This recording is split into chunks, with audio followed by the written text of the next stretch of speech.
Well, see, now already off to a rough start without my mic being on. So welcome to Sports Bias with Cleveland J.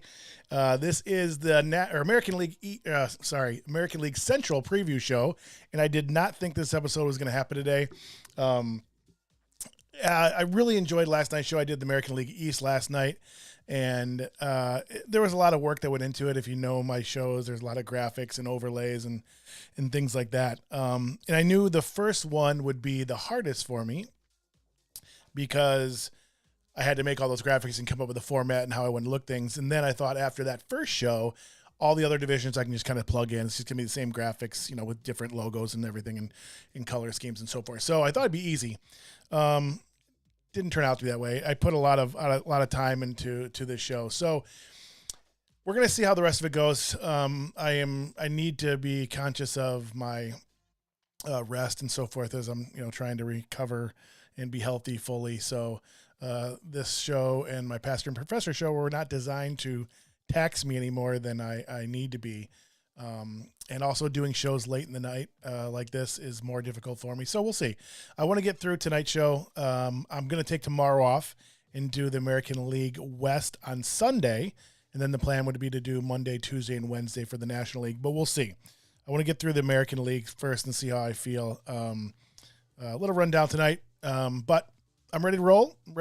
A couple of big things happened today in baseball. And I wish if Andy is watching, Andy Dubitsky, if you saw our Mets episode a couple weeks ago, you met Andy Dubitsky, a friend of mine from California who's a diehard Mets fan, and they got really bad news today.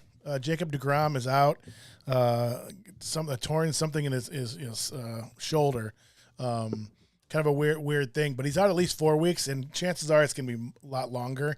A couple other pitchers had similar issues. I think Michael Wacha had the same thing a few years ago, and he was out from June to September. So that'd be a huge blow for the Mets, who had a huge offseason. So if you're a Mets fan, sorry. It also might change my predictions going forward. So, there's a lot of things that happened today with call downs or send downs and so forth that I had to change some of the lineups I had for tonight. I originally did these projections. Well, the American League Central I probably did first. It was probably been a week and a half, 2 weeks ago, and haven't really revisited the lineups and injuries and people being sent down and so forth. And as I was doing the show, I kept on getting notices like, oh, I have him in my starting lineup. So I had to change things a little bit today. Another big trade today. I think this is a great trade for the White Sox. And we're going to talk about the White Sox tonight. The Dodgers got Craig Kimbrell, who they need a closer. So I think it's a good deal for both teams. The White Sox get a stick, A.J. Pollock. I think it's a really good move for them. They need another bat. They already have a potent offense, but it'll definitely be a welcomed addition. And Kimbrell's kind of a lost on that team. He's much better as a closer, and he wasn't going to close over Liam Hendrickson. So I think it's a good trade for everybody. Another thing happened today. I don't know if you saw or heard that the umpires now are going to be announcing replays, kind of like they do on basketball and football. They will come on the microphone at the stadiums and tell you what's happening. So they'll kind of give you a play-by-play of what's happening and the justification for what they're looking at and the call. So that'll be interesting. Don't think it's needed. Think it might slow things down. They say it's not going to. Baseball's so concerned with the speed of the game. I don't know if this helps. I'm not quite sure. So this one kind of came out of the blue. I don't understand it. I do want to mention one other thing. So I have had the MLB TV package and radio package. Gosh, it's been probably 13 years or something like that since they first started. And they're so cutting edge on technology. Even back then, they had mosaic screens where you could watch different, like 9 different games at the same time. It was great during playoff runs.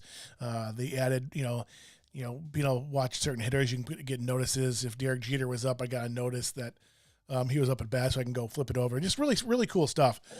I particularly love the radio. I love listening to baseball on the radio, and with their Major League at Bat audio, you get all the teams, all 30 teams, the home and away broadcast. So it's really cool to listen to other broadcast teams. I think it's really cool. It's one of the things I've always enjoyed since I was a kid. So it's an awesome package. If you're a baseball fan, it is definitely worthwhile. You'll spend a lot of time on it, in April, maybe May, and then also in September. We'll see in the summer. If you're a diehard fan and just don't miss games, it's awesome. But even if you're more of a casual fan at the beginning and end of the seasons, it's definitely worth it. I love, working in the yard, or not that I have a yard right now, but laying in the hammock, whatever it is, having a game on, the radio on, just kind of in the background. So I've always loved this package, and they do a really great job. And they have a couple new features this year. This year is going to be cool. It's I think it's $140 this year for the season, which again, you get all the radio broadcasts home and away. You get the non-national games, the TV games. So you get almost everything. You get your out of market. So if you're from New York and your zip code's in New York, you might not get the Yankees and Mets telecast because they want you to support the local stations. But anyway, I'm not making money on this. This is not an affiliate link or anything, although I should have looked at that. But I always sign up, this week before the season starts. And T-Mobile, if you are a T-Mobile subscriber, make sure you download their T-Mobile Tuesday app. There's some really cool discounts on there. Every Tuesday, there's new stuff on there, free sandwiches, free drinks, all kinds of stuff. I did not know this. I would have switched to T-Mobile a long time ago.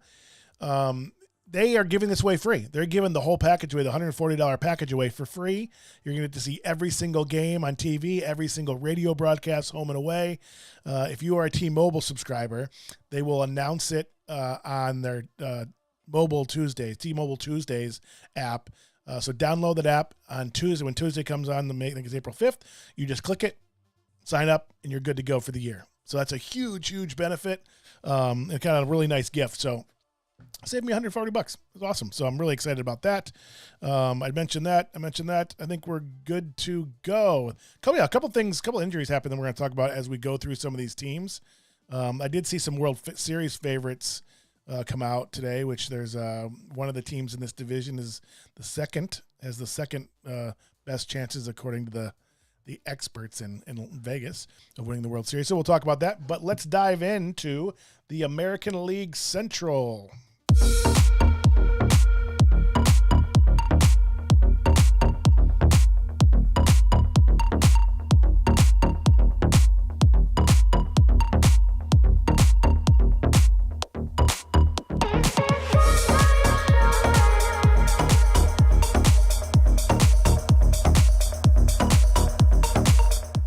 So, this is my, one of my divisions, being from Cleveland originally and being an Indians, now Guardians fan. And I have to say, I've been good with this all along. I knew it was happening.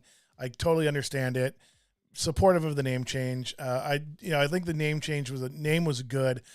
However, if you saw some of my other episodes, the Indians episode or the logo episode, this Indians logo is pathetic. It's so unbelievably awful. Why is it on two sides? I don't understand. It would have been better with just the G and the wings. Forget the fastball, the baseball coming out of there. I do like the new C. I think, but it's just a C, but it's better than this one. This one was awful. It's just a crappy C. The new C I like a whole lot. I love the Navy hats. I'm looking forward to getting one. My buddy Dan Shaker had one on our Indians episode. I was like, oh, I want that. But this logo is awful. You don't see it on much of their merchandise either. It's on their uniforms. It looks like it was rushed. I don't think this logo is staying by any means. I wouldn't be surprised if it's not on, around next year. I've seen one hat, and that was this week with this logo on it. The rest of it is the C or something else. I have seen some cool alternatives that artists have created, I think, that are pretty cool. But this has to go. I just don't understand the G on both sides. That's just not working. Anyway, sorry. American League Central. I grew up with American League Central. Lived in Cleveland and then Chicago and Michigan. So a lot of these teams and always lived in the Midwest. So all these teams are kind of right in my wheelhouse. These are probably the teams I know best outside the Cubs. So I was looking forward to this episode. I was going to do it last. I'm glad I didn't in case I don't get there. But yeah, this is a fun division. I like I said last night, I think the two leagues mirror each other in that the two Eastern divisions are the strongest in baseball. there's no question. I don't think anybody will debate that. At least right now, and I don't see that changing. The American League East and the National League East are the two strongest divisions. I don't think it's relatively close. The two Central divisions unanimously are the two weakest ones, only because the Western divisions, they're both top heavy, and then it tapers off, but their top heavies are big. The Dodgers in the West, on paper, they're the best team in baseball. I don't think anybody would disagree with that. So they kind of mirror each other. So this is a division that, I don't remember how many the White Sox won last year. I think they won 93 games. We'll get into that a little bit. And they won the division by like 9 games or 13 games or something like that. With 93 wins. So we'll see what's on store for this. There's a lot of young talent in this division. Not as much as last night's in the American League East, but the 3 of the top 5 prospects in all of baseball are in this division. So there's definitely some young talent out there. And I was mentioned last night too, we're in an era which it's amazing how many young stars there are. It's unbelievable. I've never seen anything like it. And I'm thinking about doing a show at some point about just the young stars. And again, there's another 20 that will emerge this year or just on the cusp. I mentioned Wander Franco last night. I'm expecting him to take another step into stardom this year. So there's a lot of people just like that are just on the cusp. So we'll see. But we're going to go through some of those prospects tonight. Some of them are major league ready and they're ready to roll. Some of them have already seen action, but we'll talk about them. But we're going to start with my fifth place team in the American League Central.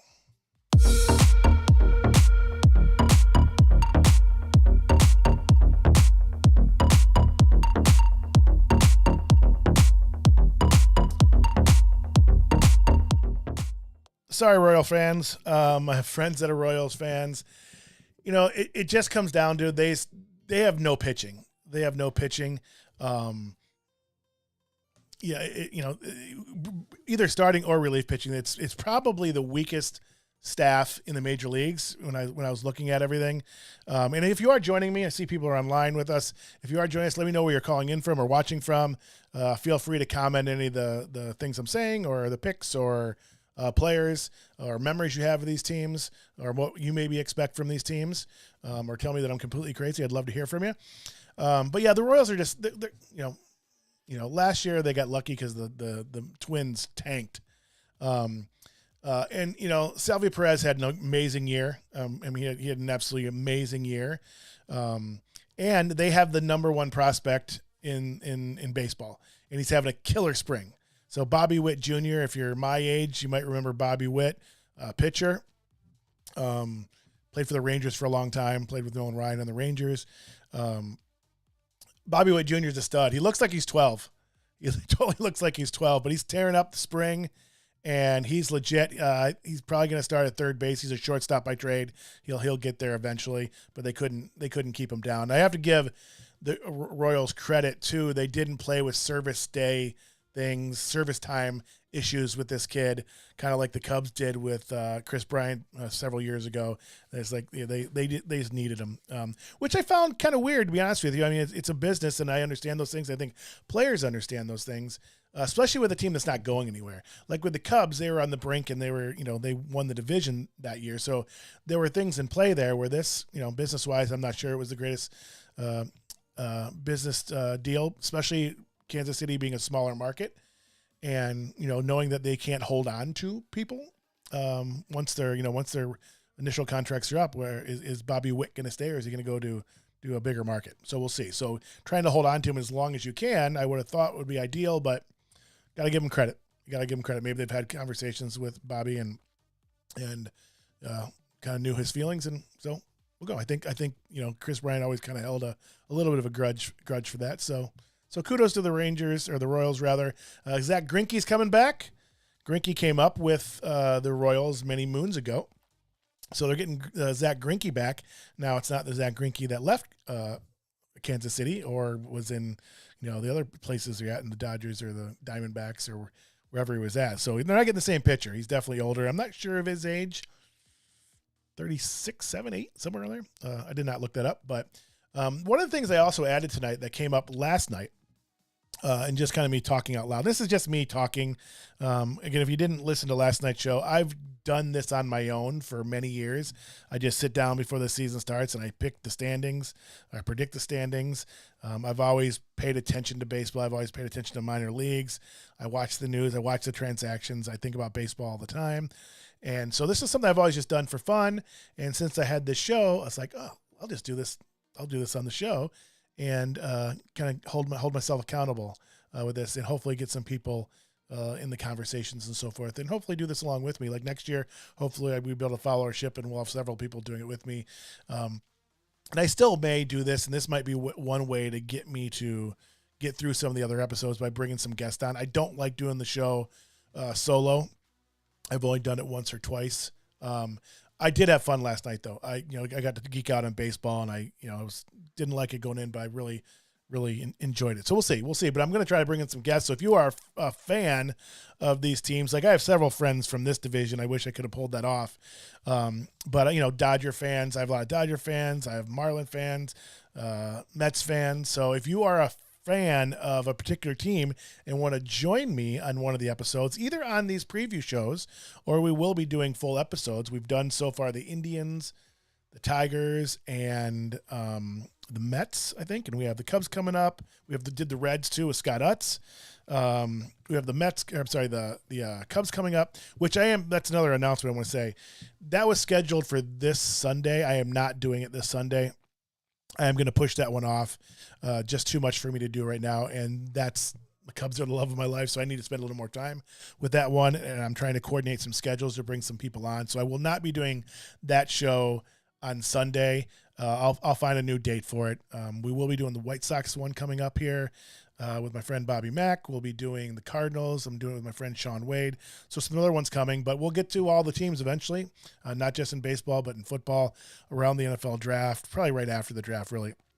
We'll have a few NFL episodes, then back in the fall or towards August when camp starts and so forth, we'll have some more NFL time there. So anyway, Royals, sorry, got sidetracked on the Royals. So one of the things I was saying that we added from last night's show is we talked about payroll, or I talked about payroll last night. Excuse me. So I added payroll on here because I think it's interesting, especially in this division. You're going to see a huge discrepancy in payroll. And I'll have to look at these other divisions, the Dodgers with their payroll. I don't know what San Diego is high. I'm trying to think. Arizona is probably not real high. I can actually probably look that up while we're online, but I put the payrolls on there because I think it's interesting. I think it's especially as you're looking at the minor leagues and so forth, and how important that is moving forward, and having the right staff. I talked about this last night. Having the right analytic people, the right baseball minds, and really making the best decisions you can. And there's teams that do this really well, like the Rays from the American League East. I think the Indians have done a really great job in that as well. They're a small market team, but they've been competitive for many years. They have not been competitive for a very long time. They had the stretch in the 90s and the 2000s, and they've really only had a few down years, and they're a small market, as you'll see today. Their payroll is really low. It's the second lowest in the league. I think, we have the White Sox, and we'll see this as we go through this, but I think the White Sox are at 179 million, somewhere around there. The Indians are at 37 million. So that's a huge, huge discrepancy. And again, I do see people online. So if you are watching us, let me know where you're watching from, who your favorite team is. Call me out on some of my BS on here, whatever you want to say, but let me know you're watching. So payrolls, I talk about the farm system a lot. So I actually, on the snapshot of every team, which will be the last scene for every team, you're going to see the minor league affiliations. And again, that's decreased this year. They've shortened, maybe it was last year they started this, but they shrunk the major leagues considerably. So I have the AAA, AA, the high A, and low A teams on here. And I'm highly encourage people to make it out to minor league games. It's just, even if you're not a sports fan, they do such a great job of family entertainment. There's always stuff happening in between innings. It's cheap. There's always 10-cent taco night or free hot dogs or cheap beer. All those things. They're really creative with their marketing. They're trying to get people there. And, it's just a really great time, even if you're not a huge sports fan, but particularly if you're a baseball fan, you get to see some of these young stars. Like I just mentioned, there's so many young stars in the game right now that were just in the last 2-3 years, we're in, A and double A, and you would have been able to see them and tell your kids one day you saw these Hall of Famers. So it's just fun. It's just a great atmosphere. It's better atmosphere than going to major league games, which is, ridiculously expensive now. I mean, baseball's still less expensive than the other major sports, but it's just, continue to go up and up and up. So I highly encourage you to get out to minor league stadiums. And I know a lot of friends that grew up as a certain fan, like a Cleveland fan, that moved away to another area, and there were minor league teams in their area that they went and watched. And so they started seeing those kids come up and then go up to the major leagues. So they kind of changed affiliations a little bit, or at least followed them into the major leagues and so forth. So anyway, highly encourage that. Royals, let's take a look at their lineup. I always say Mir Whitfield for Whit Merrifield. I can never say that. So Whit Merrifield, is a great player. He's been around for a little bit, just a solid player. But Bobby Witt there at third base, he's going to move over to shortstop at some point. But this lineup is not bad. Andrew Benintendi, came on strong at the end of last season, struggled at first. So this, you got Salvador Perez in there, who's, had a monster year, 48 homers, 121 RBIs, just a career year for him. But, the rest of this lineup just, Carlos Santana, as much as I love him being an ex-Indian, I think he's done. I've watched him. He had a bad year last year. He's on the downside. I don't expect him to stick around all season with them. They have some other young people. Again, they're not going anywhere. Why not get it back to some of these young people? They have a good farm system, as you'll see in a little bit. So get some of these young players going. Michael Taylor's a solid, center fielder. But again, this is the projected lineup. It's good, but they're working it. And again, I feel for Bobby Witt. He's probably the most exciting player in baseball right now. Everybody's talking about him. He's having a huge spring. He's a fun player to watch. We'll see how many games Kansas City gets on national television, and maybe they will just for Bobby Witt. So it's worth checking out Royals games just to see this kid play. And again, if you're a T-Mobile fan, get the MLB.com or MLB TV package, even if you're not on T-Mobile. $140. If you're a baseball fan, you can watch it from anywhere on your phone, tablet, TV, stream it to your TV, listen to every radio game. So even if you're not on T-Mobile, which you get for free this coming Tuesday, get it so you can see it all. It's awesome. If you already have it, give me a thumbs up or give me a hello in the chat. I talked about pitching. It's not there. Their bullpen's not strong. Their starting staff's not strong. And not that these arms aren't worthy or major league worthy. It's just as a staff, it's just not there. It's just not there. And they're a little bit of ways. They're going to score some runs. I don't know where they were last year in runs scored, but it's pitching for them. It's just pitching, especially when this is such an offensive league right now.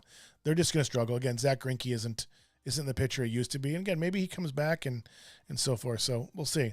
Some of the prospects we talked about, Bobby Witt, Nick Parato's a first baseman. I thought I saw something about him being injured. He might be injured. MG Melendez is also a great catcher. He's a top prospect. I think he's a top 10 prospect overall. He's kind of stuck behind Perez, and they have another catcher on the staff, young catcher on the staff too. So he's kind of stuck. So we'll see what they do with some of this talent. You're probably going to see Pareto. I thought I saw he had some kind of injury, but again, I haven't caught up the last few days and so forth. But again, Royals are going to be a fun team to watch. Last night's episode, the Orioles, who were dreadfully awful last year, 52 and 110. So in comparing these two bottom-dwelling teams, the Orioles have so much more upside than the Royals do.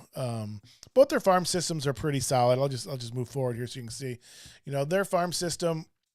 Did it say on that last screen actually? I forgot where it was. Maybe I took it off.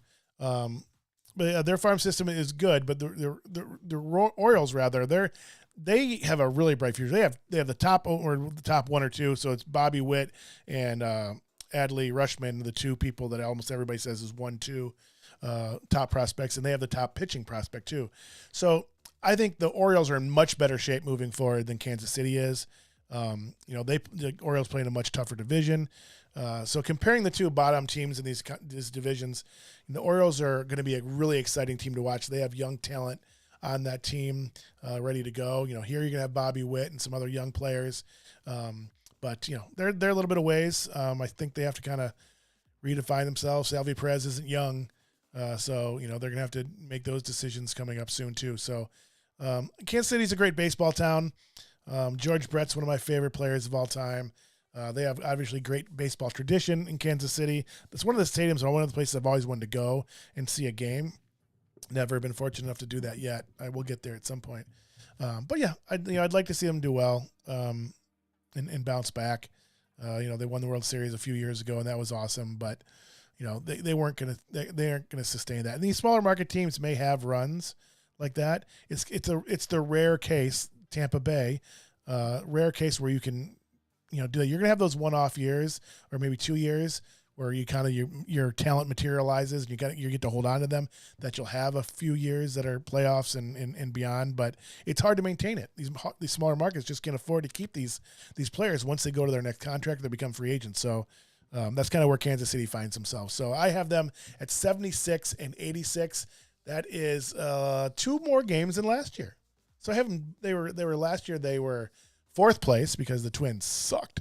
So they had 74 wins last year. I have them at 76 wins this year, and that was only because Bobby Whitt Jr.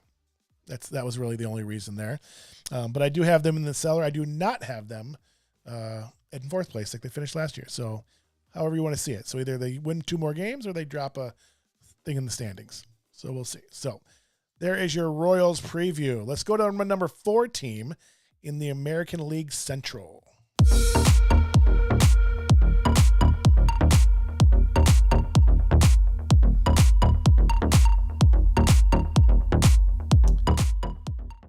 Do you remember, was it 3 years ago when the Twins were hitting all those home runs? They broke the record for home runs. And this is not that team. They're still going to score some runs. They still have some exciting players. Buxton that you see there. They went from first to worst last year. They won the division the year before, and they finished last year. They had all kinds of things happen. Now they have picked up a couple players. They picked up Carlos Correa, big pickup. I'm surprised he went there. I don't know if there's a connection with the coaching staff or players, or the city that I don't know. Because the Twins, they're not going anywhere. There's still too many holes. Pitching again is gonna bother them. I wish I had I think I took off the rankings for the minor league system. I'll have to pull that up. Maybe I can do this. Maybe I'll do this on my computer. Why? Because I think I actually changed it from the scenes there.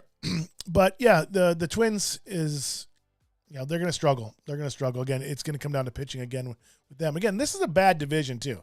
This is not a really good division. So, only winning, what I had 76 for the Royals or somewhere around there. That's not saying much because this division is horrible. How many would they win if they were in the National League or American League East? I don't know. Let me see if I can pull this up real quick. Guess my computer's struggling to do that, so I'll do that as we go. But let's take a look at the Twins lineup here. Let me get back to my screen here. So yeah, they have some nice talent here. A decent lineup. Gary Sanchez is a waste. He's awful. I mean, he has some numbers, but it's they have other people. They have other catchers almost ready to go. So you're not going to see much of Gary Sanchez. Getting Gio or Charlo, I think that was a good pickup. But is he better than Kiner Falefa? No. So they're taking a step back at shortstop. Good character guy in Gio, but you're taking a step back at shortstop. Sanchez doesn't help you. Polanco's solid. Carlos Correa, he'll put up some numbers hitting in front of Polanco. Byron Buxton. So Buxton has to stay healthy. one of the questions I'm asking myself, how can they contend? And obviously they have to stay healthy and they have to have career years. Now, the American League Central, I think you can take 4 of the 5 teams and kind of mix them up. I think there is the bottom 2, the middle 2, and the top 1. But would it shock me if the Twins finished second or third? Yeah, I guess it probably would. But again, this division is weak. But they have some young talent, but they need Buxton to stay healthy. If you haven't seen this kid play, make sure you watch him. He's exciting to watch. I think he homered today. And seeing Carlos Correa in a Twins uniform is cool. Again, it's a good baseball town. I remember when Target Field first opened, I was up there for work that April when it opened, and I got to go to a game before it got really crazy up there. So that was kind of cool. And I like Minneapolis. Minneapolis is a fun town. I spent some time there when I was younger. I saw Prince there a couple times and saw Stevie Wonder there. That was cool. I have great memories of that. So, I'd like to see them do well. I like that stadium. Again, I root for a lot of teams. I have my 2 teams, but I don't really want teams to do poorly. I find I'm rooting for players a lot, especially since I follow the minor leagues in college baseball. I find I root for players a lot, but I don't want to see anybody do poorly, even within my own division, except there's a couple, like the Cardinals. Yeah, whatever. We'll get there when we get to the Cubs episode or the National League Central. Anyway, let's take a look at the pitching. They did pick up Sonny Gray. Again, Sonny Gray, is a decent name from the last few years. He had that really great year with the A's and just really hasn't put it together really since. I remember really wanting the Cubs to sign him at that time. But they picked up Sonny Gray. Joe Ryan's a good young arm. You can see all his hair there. Didn't have a ton of innings last year. So I know they're relying on big things from Joe Ryan. Again, if they have, if they get some career years from people or really solid years or unexpected years from people, and they don't toss the ball around, avoid some, major injuries. Like if Buxton goes down, Correa goes down, you're done. But could they climb the ladder a little bit, notch some up? Because again, it's a weak division. Yeah, they could do it. Minnesota has surprised us many times in the past with teams we didn't think were going to go anywhere. So we'll see. Royce Lewis is a stud. You're going to see him. You're going to see all 3 of these guys this year. And I try to just pick prospects that I know would see time. They probably saw some time last year. Are on the borderline of making the roster or the lineup now. Royce Lewis is a stud. You're going to see him. You're definitely going to see Austin Martin as well. Gives them some flexibility in the infield. And I'll have to look. I do have this up just to refresh my memory. Go back to my thing here. I do have the prospects up, so let me pull up Minnesota real quick. So Minnesota's top prospect, their top prospect is Royce Lewis, and he's major league ready. Again, I have not paid attention to not the final, but the most recent cuts. 2 of their top 5, Jose Miranda's in there as an infielder as well. So they're top ones I have up here on my roster. Royce Lewis is not. He'll be there soon. Austin Martin is coming, and also Joe Ryan.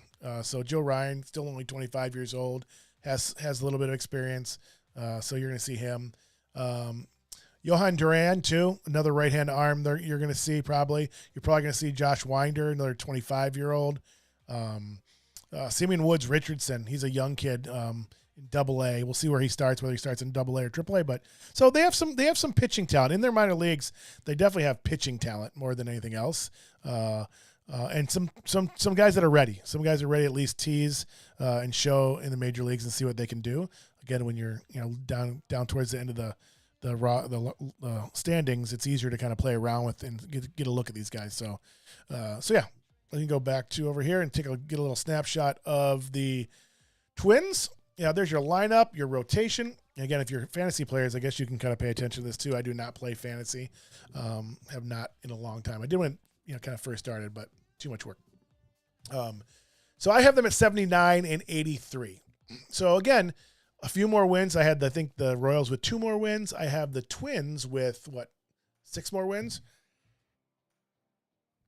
with 6 more wins. So they're climbing the ladder a little bit. So we'll see. We'll see. Again, it's going to take, again, guys having career years, avoid injuries, having some unexpected things happen with players that you weren't anticipating, which always happens every year. So they could come up. Could I see them getting up to 80 wins? I don't know if I can see this team getting 80 wins, to be honest with you, even if all that happened. But, and would 80 wins get them past, 85 wins, that's where I'm shooting for. Would 85 wins get them past the Tigers, the Indians, and the White Sox? I'm not sure. It could. Wouldn't surprise me. Again, I do have the minor league affiliates down there in the lower left if you want to take a look at that. For example, the Twins payroll is $113 million, so they've spent some money. It's not the Dodgers' money, 275 or whatever they're at, 290 or whatever they're at. But for a small market team, 113 is not horrible. They signed Correa, Buxton. They're gonna have to pay some people here too. So we'll see. We'll see how the Twins do. I have several good friends that are Twins fans. So as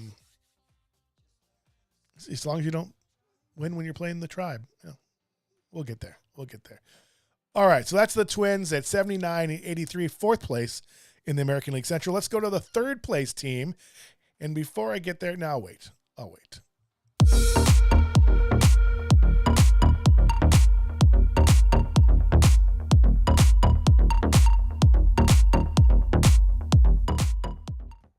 So I know I'm going to take heat for this. So the way I see this division is the Twins and Royals can flip-flop really easily. Do I think either one of those teams are going to catch the teams in front of them? No. I initially had the Tigers second.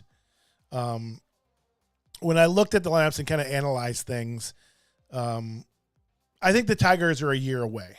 They did get some injury news today too. I know that Riley Green, which we're going to talk about here in a second, went out with a hurt foot. So I did X-rays. There's not any word yet on the X-rays, but that happened today. So we'll talk about their prospects. They have 2 of the top 5 prospects in all of baseball on this team that are major league ready that you're going to see this year. So there's some great things happening in Detroit. I love Javi Baez. Tiger fans are going to see his genius in the field. They have a lot of good things going in Detroit with this team. It's a great baseball town. We did the Tigers episode earlier in the year and kind of refreshing or going over some of the memories of going to Old Tiger Stadium. I have not been to the new ballpark, but I was surprised to hear from the people that I had in the show and then talking to other fans about that there's not many people that like Comerica Park. It looks cool.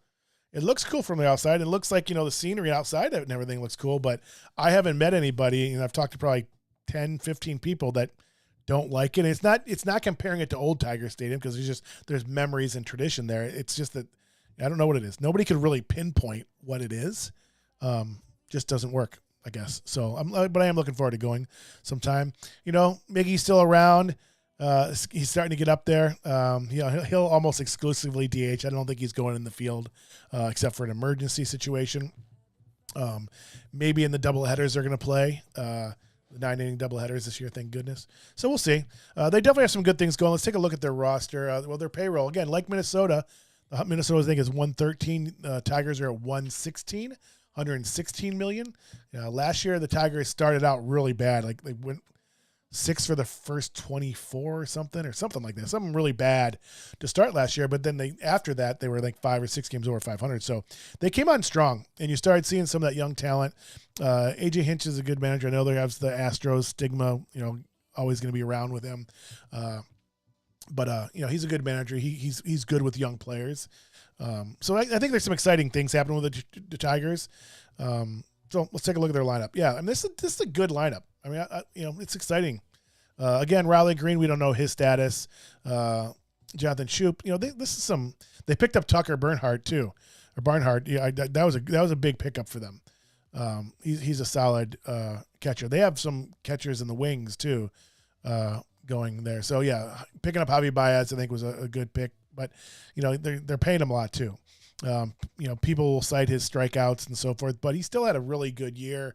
Even with that, he only hit 256, and he's not, he might hover around 300 every now and then, but he'll usually hit 280, 285. Defensively and how he plays the game, how he runs the bases, his energy is infectious, and people love him. He's a really good guy. People kind of see him as a flamboyant kid, but if you know him personally and his story and kind of how he spends his time off the field, he's a really, really cool guy, and kind of respect him for all the things he does with his family. But, he had 31 homers, 87 RBIs, 80 runs, had a solid year. And I think it was kind of a down year for him, to be honest with you. So I expect big things from him with Detroit. I think another year of maturity. I think you're going to see, some big things with him. And if he does have a monster year, that might shift things in this division, to be honest with you. Now the prospects I was talking about, people know the names, Spencer, or like this, we'll talk about pitching first. Again, a pretty decent staff. Gregory Soto is a good closer. Casey Mize, as you're seeing there, they have some good young arms. It's a decent staff, better than the Twins and the Royals, for sure. Their bullpen is much better than either one of those two teams. So that's their pitching. If you compare the pitching to just those three teams, Tigers definitely have the better pitching of those three, and that's why they're higher. But also they have, I think their farm system, even though they're not ranked right now as high as the other teams were. Now I think maybe see if I pulled that up. I can get over there. Yeah, that app just isn't working, so I'm gonna forget it. Good staff. Again, it's just they've done a good job of putting this team together. There's a lot of consistency, not a lot of flash, except for Javi, but they get the job done. And again, some nice young talent, and I think they're getting there. I think they're a year away from being really good, and competing for the division title. Now, could they get there this year? It's going to depend on a couple things. Obviously, injuries. Again, having career years. If Javi has a great year, a monster year, Spencer Torkelson and Riley Green, they're two of the top 5 prospects in all of baseball. Hopefully, Riley Green's great. I actually like Riley Green better than Torkelson.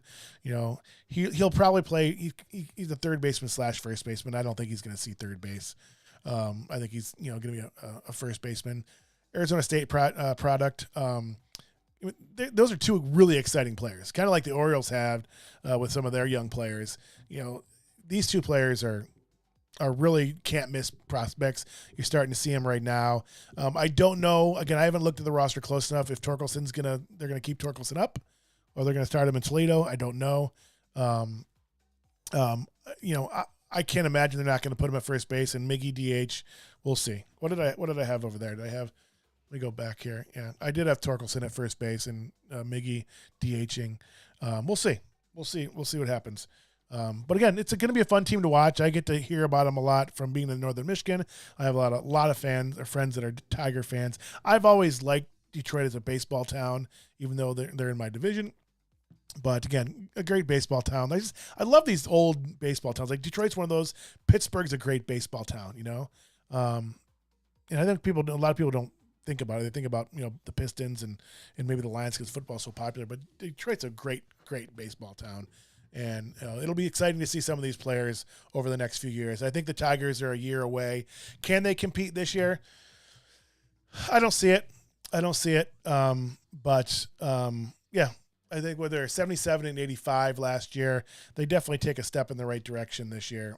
We talked about Torkelson and Green. I have them winning 83 games, so a 5-game swing there.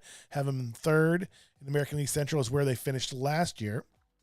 Again, could they win 90 games? This is a 90-win team. That's kind of how I think of things. So when you think of a 90-win team, you think, that's a playoff team. Now, not all 90-win teams make the playoff, but then, you're contenders at 90, unless you're in the American League East. So is this a 90-win team? That's, 7 more than I have here.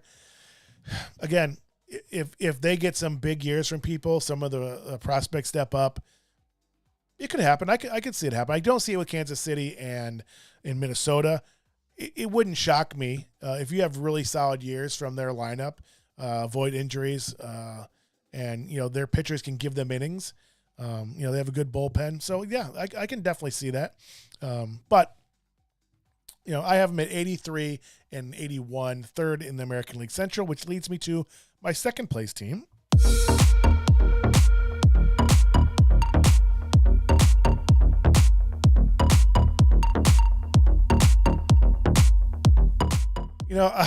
I'm struggling seeing that logo. I was going to use the C.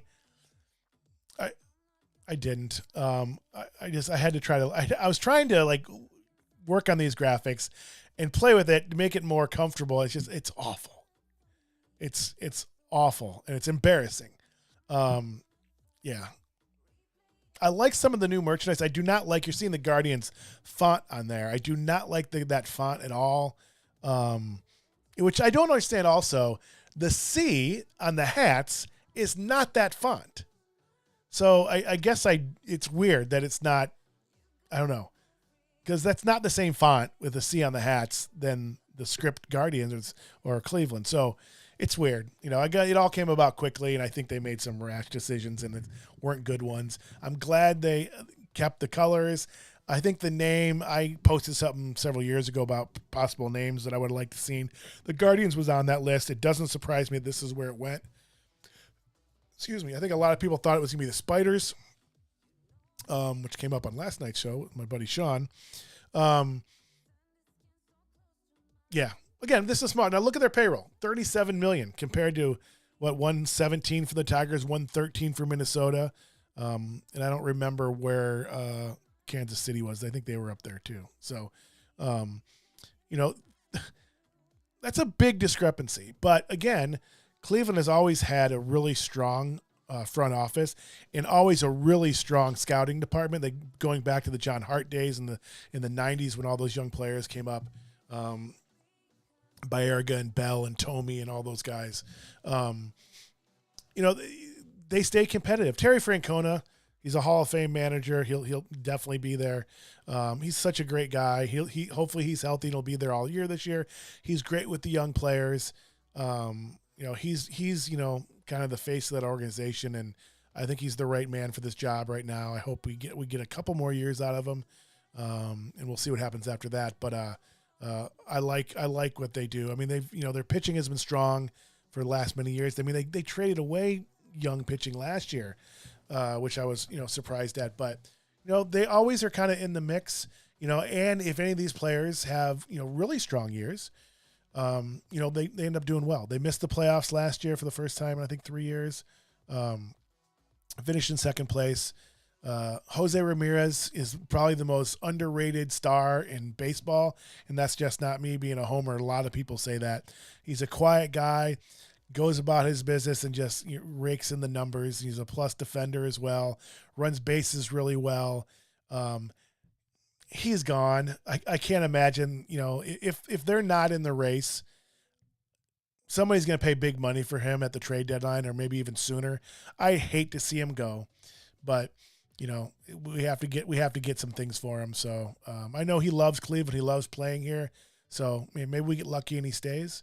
I don't see him as a guy chasing the money. But if the organization, sees they can get a really good return, they're probably going to do it. I'd hate to see him go. I'd really hate to see him go. But let's take a look at their lineup. Really strong lineup. Hopefully Josh Naylor's healthy. He's a big bat in left field. Second base, I had Gabriel Arias at second base, and they sent him down yesterday. So they have several options at second base. Yu Chang, I think, is going to win the job there unless I'm not seeing something. This is a solid lineup. Ramirez, Rosario's, and picking up Miles Straw last year, I think it was a big pickup. And Fermil Reyes, he's such a character. He's such a fun guy. It's a fun team. They're guys that just enjoy playing. They enjoy playing with each other.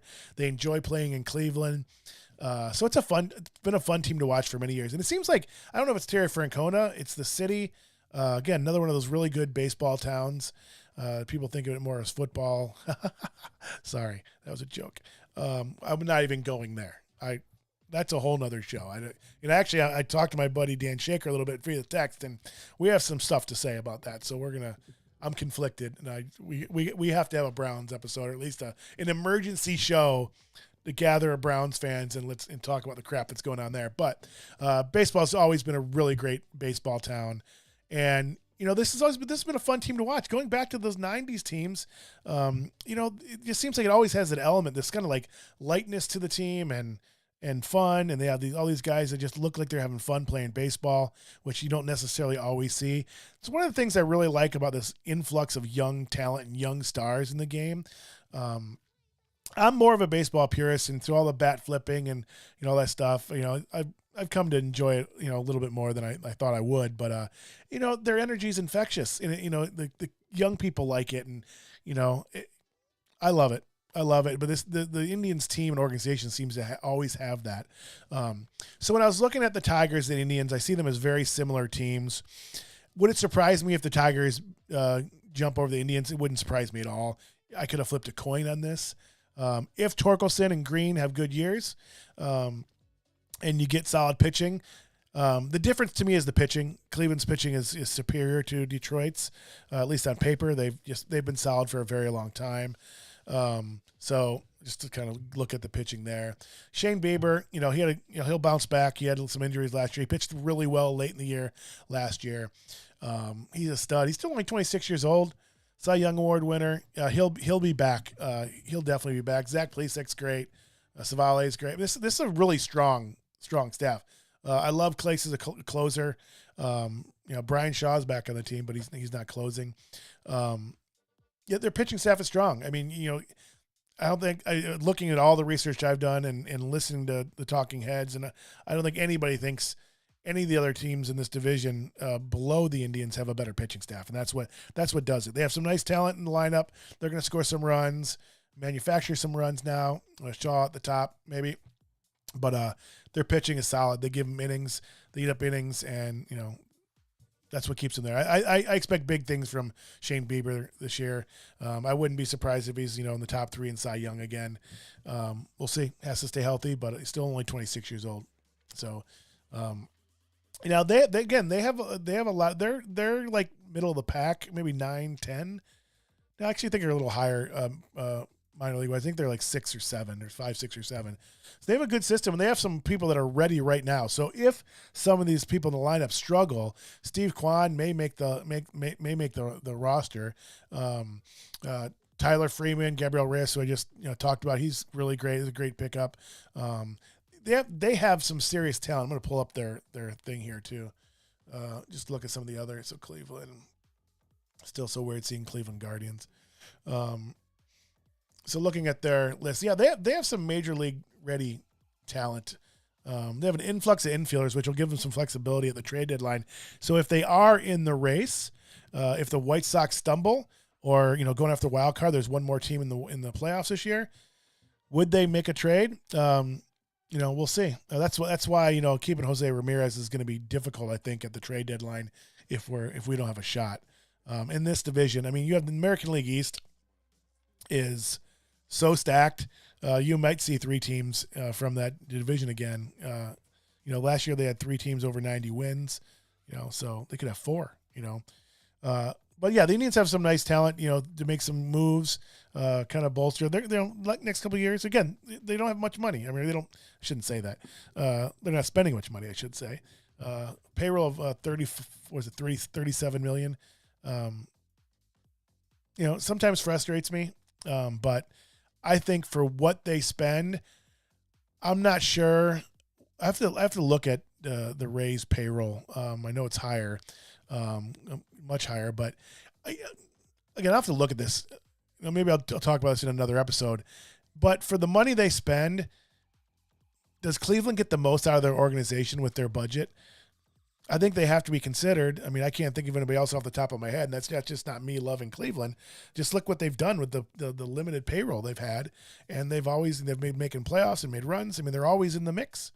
So they do a really great job, and that goes into, again, having the right people in the front office and the right analytic people mixed in with great baseball minds.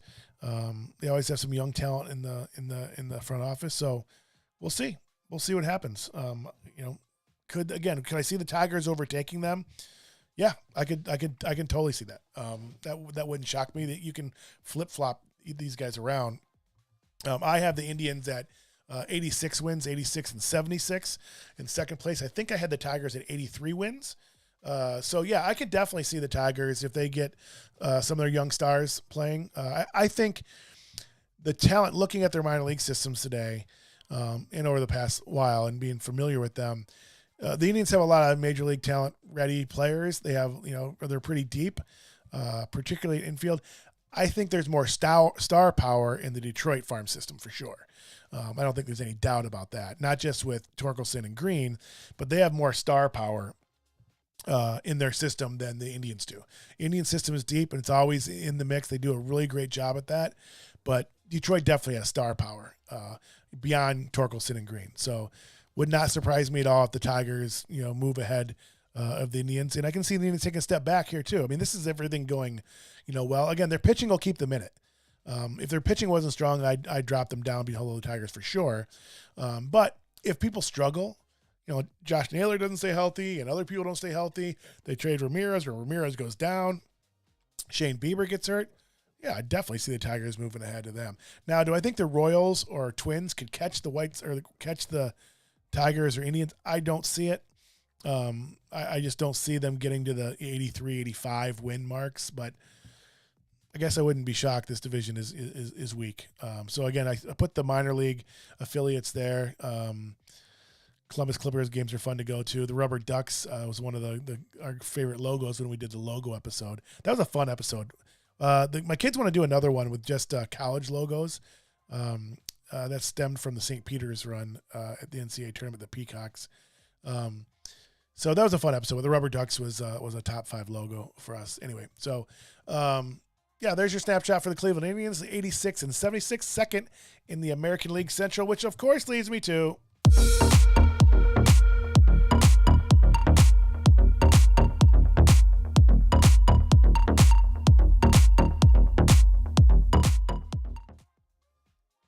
I did this the other day on my Pastor and Professor show. I had orange juice during the show. Not a good choice. I went with water the next couple shows. I have apple juice now because I was just thirsty and I love apple juice. Not a good choice. Not a good choice because my throat's swollen as I'm trying to talk. Head over heels, this is the best team in the division. It's one of the best 3 teams in probably baseball. They have so much going for them. Picking up A.J. Pollock was a good pickup today. Kimbrel wasn't going to do anything for them. He's not good in a setup role. That has been proven when he's played that role. He could help the Dodgers too. When he's on fire, he's really great, but I also saw him really struggle with the Cubs. When he first came to the Cubs, I thought his career was done. He rebounded and actually pitched really well, but letting him go and picking up A.J. Pollock was a great move for them. This team's just stacked. Offensively, they're stacked. They have great arms. I try not to get myself in trouble here. I'm a diehard Cubs fan. I never disliked the White Sox growing up, especially because they were in the American League East. When they switched divisions and the strike year, I had to be in Chicago and had to hear for all that time. It's like, 84, 94 was our year. If it wasn't for the strike, we won in the World Series. Like, no, you wouldn't have. No, you wouldn't have. The Indians were coming up. You were dropping in the standings. The Indians were 1 game behind you in the strike. And the next year, the Indians went to the World Series and they won 100. They went 144 in that shortened season. They were 144. Was not your year. Granted, they went on and won, 2005? Fluke year. Anyway, but this is the most stacked team. And I have to say, I do like watching this team. I hate Tony La Russa, so I wish he wasn't in the mix there. I wish it was anybody else but Tony La Russa. One of the people I dislike the most in baseball. But this is a fun team, fun talent, some swagger, arms. This is great. And I went to many, many, many, many White Sox game between going with my friends, Bobby Mack and my friend Beth and Sean Hewlett. I mean, I don't know if I actually went with Sean Hewlett, but, huge fan. I went to all kinds of games. I mean, I probably went to 10 White Sox games at least a year, if not more sometimes. I used to go to 30, 40 games a year when I was in Chicago. Not the last couple years, but for the 26 years before that, 27 years before that, I was 30, 40 games a year.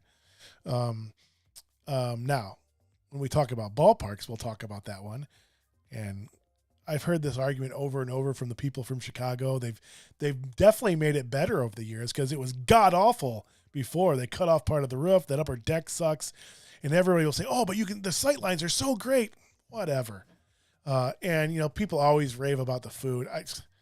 Not even close. I've been to 15 other stadiums that have better food than that. And again, I'm a Chicago guy, so I love Chicago food. I miss it dearly, but it's not, that ballpark is not my favorite. And the people that aren't White Sox fans, I haven't found many that like that ballpark. So anyway, I'm going off a tangent. Well, that's another episode. But I guess I'm saying all that because I really do like this team. It's a fun team to watch.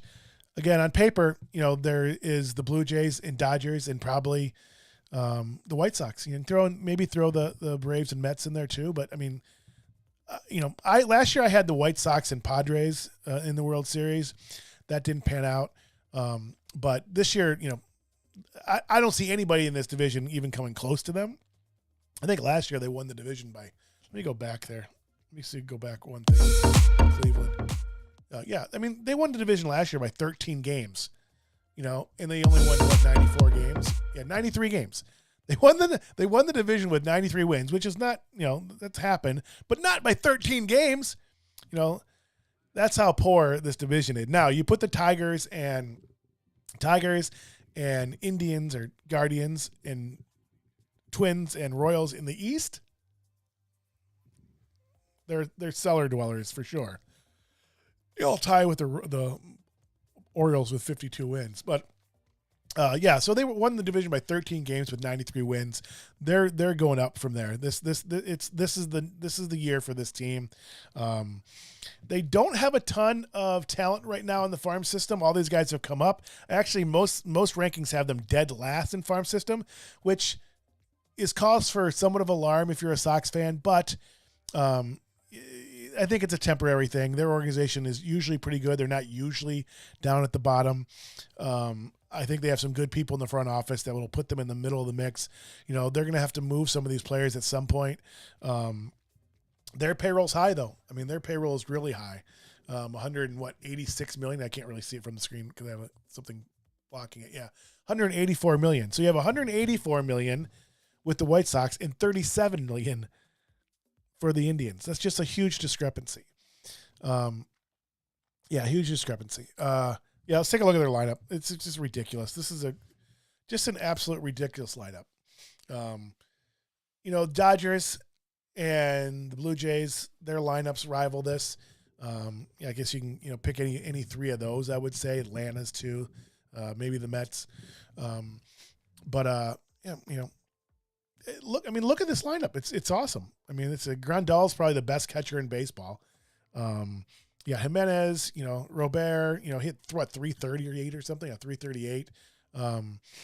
Tim Anderson just gets better and better. And, a lot of people hate Tim Anderson. He is going to miss the first 2 games of the season from an incident last September. So he's suspended. I think it came out today or yesterday. So he's suspended for the first 2 games, but this is just they're going to score a ton of runs. They're going to score a ton of runs, and they're going to be a fun team to watch. They have swagger. I think, they had to have been disappointed. I found it interesting, though. I did not know this, that last year was the first time in their history, they've been playing baseball since the late 1800s. This is the first time in their history they went to the playoffs in back-to-back years. I had no idea of that. I found that shocking. So it's the first time in their history they went to back-to-back playoffs, and they went out in the first round both years. Last year I think they came into the season last year with the same feeling they have now. They expected to do much better, obviously, than the first round. Had some things happen, and I think they underachieved a little bit. I think now they have another year in with those same expectations and even higher. They know how to handle them. They're a little bit more mature. There's no way this team's not winning the division. There's just no way. I think they're probably the biggest lock. Even over the Dodgers, some things could happen out there. But even if they have some injuries, they don't get career years. They don't have to have career years from anybody for this team to win this division. They all can have mediocre years and still win this division. They won it last year with 93 wins by 13 games. So this team is just stacked. There's just no way they're going to win the division or not win the division. They couldn't have a collapse that bad to not win this division. So as long as they get healthy at the right time later in the year, they'll run away with this division and go into the playoffs healthy, hopefully. Their pitching staff's really strong. I mean, this is a really strong staff. I have not looked at staffs as far as comparisons side by side, and I think I want to do that after I get through with these shows, and maybe just for my own thing. Maybe I do a pitching episode. I don't know. Maybe. Again, I think about baseball all the time, but this is 1 to 5. Is there a better starting 5? I don't know. I mean, certainly there's teams that have, better aces and so forth, but 1 to 5, this is strong. This is, Indians usually have a strong pitching staff like this. This is really strong. I think Dylan Cease will have a, strong year. Keuchel started figuring out, towards the end of last year, had a rough patch. Kopech, can strike it out. I think Marcus Giolato is going to win the Cy Young. So I have not mentioned any awards yet in the 2 episodes I've done. I was going to save that for the end. My pick for the American League Cy Young is Lucas Giolito. 11-9 last year is not indicative of his stuff. He did pitch 178 innings, 201. Solid year with 353. With the talent in the American League. I think he takes the next step. And he's the American League Cy Young Award winner. Again, this team is stacked. They don't have a lot of help. They did sign Cespedes' brother. I don't even know Uelke. I don't even know how to say his name. And you may see him early. You might see him early. So we'll see. But there's not a whole lot of other prospects that you're going to see because this lineup is so stacked. I'm going to pull them up right here. Again, most have them ranked last or one of the bottom 3. Yeah, you're looking at their top 30 prospects, and usually, I mean, there's really only 4 or 5 people that they have as AAA Major League ready. So they're young. The talent they do have is young. It's single A, high A, that type of thing. But looking at their top 5 prospects, Colson Montgomery, rookie ball. We're trying to see a couple of guys in rookie ball. Yeah, their top 5 are all double A or lower. Jose Rodriguez, the shortstop, he's a good player. He's only 20 though. They expect him up next year. Cespedes, they expect up this year. He's an outfielder. He's a good looking player. I've seen him play. He's a good looking player, so it wouldn't surprise me if he does really well. If somebody stumbles or gets hurt, he can fill in that outfield, maybe even DH if he needs to. But again, the talent in their farm system is young, and definitely even the pitching. They don't have a lot of pitching help, so they have a great bullpen as well. So they don't have a ton of flexibility with the arms.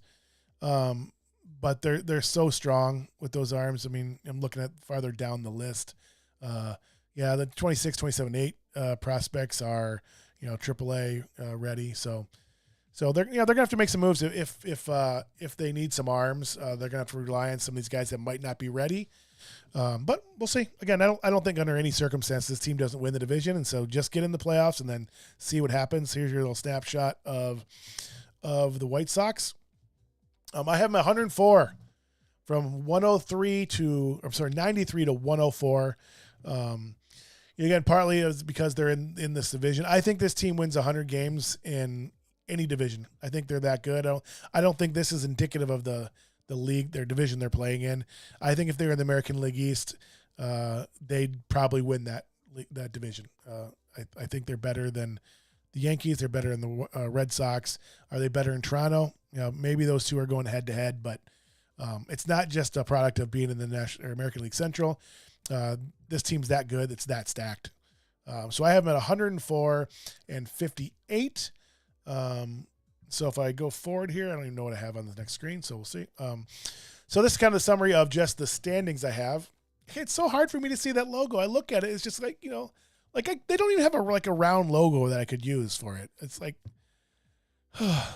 so frustrating. It's so awful. Anyway, so the White Sox at 103-59. Again, $187 million payroll versus the Indians at 37 in second place. They finished in second place last year as well. So you can see the White Sox or the Guardians and Detroit are kind of neck and neck, and then the Twins and Kansas City. Again, I think you can flip-flop Kansas City and Twins. You can flip-flop the Tigers and Indians. And again, I went with the Indians, or the Guardians rather, over the Tigers strictly because the pitching, I think the potential for Detroit, I think they're more on the upswing than Cleveland is. I think Cleveland's treading water. Some things can happen. They do have a lot of young talent that have shown things, but they haven't shown real stardom. So I think, like I said before, I think there's more star power in the Detroit farm system than there is in the Cleveland farm system. So I think they're treading water. They're going to be competitive, but I don't think anybody's going to push them over the hump. Versus Detroit, they have not just Torkelson and Green, but a host of other players as well. So maybe it was my heart pushing that one over the top. But if you look at just from a pitching staff perspective, I think you have to pick the Guardians over Detroit. But again, Detroit could win 90 games. I can see that. Maybe. Is it a 90-win team? I don't know. Maybe push it. But again, stranger things have happened. Can any of them catch the White Sox? No. I think of all the divisions, I think the White Sox are absolutely the best lock, the best bet to win the division. I think they won it first last year. Again, they won by 13 games with 93 wins. So that tells you how weak this division is. So there you have it. White Sox, Guardians, Tigers, Twins, and Royals. I just want to check my thing right here, make sure I'm going right there. Yeah, so this is the last screen. So yeah, again, I can sit here and talk baseball all night. There's still some people online. Nobody said hi. If you are on list, well, it just jumped up now. A whole bunch of people are watching. And if you just joined us, we're almost done. So now you've seen the American League East and the American League Central. These shows have been really fun for me to do. Again, I geek out over baseball. I love it. I've always paid attention to the minor leagues and college baseball. And so I'm kind of in tune with, some of the rookies and prospects coming up. So this has always been really fun for me doing it on my own. Now I get to do it in front of you. If you are out watching still, please say hello. Let me know who's out there. And let me know your division winner. If you have anybody else other than the White Sox, I'm not going to respect your baseball talent, I guess, or what's the word I'm looking for? I sometimes struggle with words. So yeah, please say hi if you're out in the and say hi in the comments. Just put it in the comments on Facebook or chat on YouTube. We're also live on Twitch as well, and I don't think the Twitter was up tonight, but it's on Twitch as well. Again, the central divisions in both leagues are the weakest in baseball. Again, White Sox won 93 games and still won the division by 13 games last year. They're going to take a step forward. I have them winning 104 games or 103 games. Actually, I think I switched that. I messed that up. Let me go back. Yeah, I have 104 there. Somehow, in the 5-minute span, I had them losing one more game. Maybe Shane Bieber got one more start. So the American League Central and National League Central are weak. The two East divisions are stacked. So we'll see. So again, just as a reminder, I am not going to do a show tomorrow night. I need to take the day off. And I may record some of these too earlier in the day and not do a live show. We'll see. I cannot guarantee I'm going to make it through all the shows. I do want to do the American League West to at least get through the American League. But this has been a lot more taxing than I thought, and I'm not supposed to be quite taxing myself like this. I tend to struggle a little bit when I overwhelm myself with fatigue and so forth. So we'll see. I thought about trying to do the shows in kind of a different way. These are really labor intensive, which I didn't think would be. I mean, it's fun because I get to talk about baseball and I love graphics, all that stuff. And I love technology because all the stuff behind the scenes here is really kind of cool. But it still took me way too long to do the show. I thought it was going to go quick because I had the East done, and I was just using kind of the templates for that and plugging the new stuff in. It still took me a long time to do. So So I'm just going to kind of go and trust my body and my mind and do it that way. I think if I do the next one, I will record it earlier in the day so I'm fresher. So we'll see. We'll see. I will be back on Sunday with the American League West. Whether I record it or I go live, I will air it probably 8 o'clock on Sunday. So there's going to be live at 8 o'clock or the recording is going to be live at 8 o'clock, one or the other. And then I'll update you there if I'm going to continue on with the shows on Monday, Tuesday, and Wednesday. I can't guarantee that yet.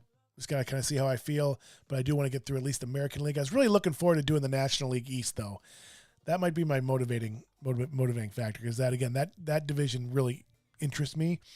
Even the Marlins are going to be a borderline playoff team. So again, the East is stacked, just like the American League East. So I really want to make it to that episode, but I also don't want to start the National League and not finish. Anyway, I'm rambling. Again, my Cubs show is not this Sunday. I am postponing that because just kind of letting my body catch up and my mind catch up and take a little bit better care of myself for the next few weeks. So I am not going to do the Cubs on Saturday. Sunday. I will find a new date for that. I'm also trying to orchestrate and navigate some scheduling to bring several people on that episode. That'll probably be the biggest episode we've done because it's the Cubs. And but we do have the White Sox one coming up. I think it's the 24th, the week after Easter, with my friend Bobby Mack, which I can't wait to catch up with him. Big White Sox fan. He's one of those guys. That always used to tell me that was their year in '94. I'm glad they won for you in 2005, Bobby. I'm sure he remembers those days. And then we're doing a Reds or a Cardinals episode, either the first or second week in May. I think might be a switch in that time too that I'm doing with my friend Sean. So that's it. You can catch me on the Pastor and Professor show on Wednesday. Also, if you were on our Facebook page, you see I took all the individual teams. I cut out the clips from the teams, so I'll cut out the White Sox, the Guardians, the Tigers, the Twins, and the Royals as separate episodes, and I will post them on our YouTube page and our Facebook page so people can just watch the card or just watch the White Sox, just watch the Twins, things like that. Might be a little bit easier to digest that if you're just kind of following or just came in late, because this is a little bit longer than I thought. Yeah, last night's was about an hour. I guess with the Indians in this division, it was going to go longer. So about an hour and 20 minutes here. So I'm rambling. I'm going to say goodnight. I will see you all Sunday for the American League West. Peace.